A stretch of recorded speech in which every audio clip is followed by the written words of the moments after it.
Hi friends, welcome to Kanaka's kitchen world. ఈరోజు చేపల కూర చేస్తున్నాను. Coconut fish curry. అది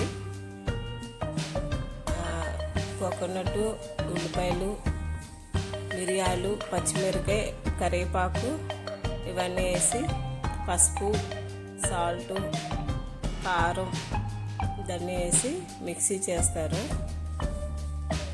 కొంచెం వాటర్ వేయాలి. దాన్ని వేసాక గ్రైండ్ చేసి ఆ తర్వాత ఇప్పుడు కళాయి పెట్టేసి కారం, కొంచెం పసుపు మళ్ళీ వేసి కొంచెం ఫ్రై చేయాలి.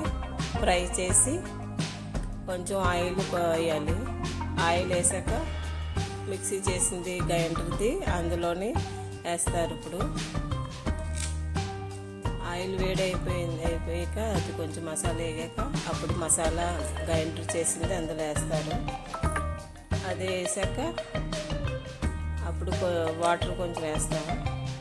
అదన్నీ వేసాక ఫిష్ ఇది పులుసు మరిగాక అప్పుడు ఫిష్ వేస్తారు.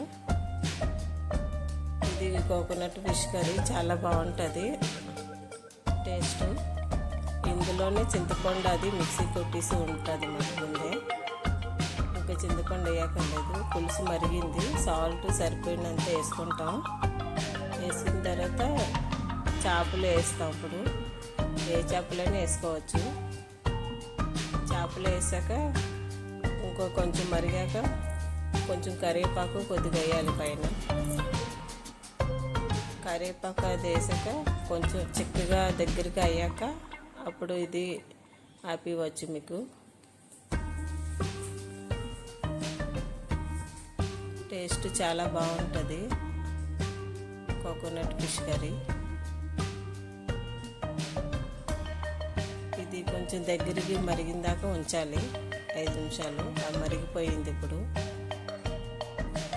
బాగుంటుంది. ఇప్పుడు అందరూ ట్రై చేయండి ఇలాగా ఇంట్లోనే. చాలా టేస్ట్ బాగుంటుంది కోకోనట్ ఫిష్ కర్రీ.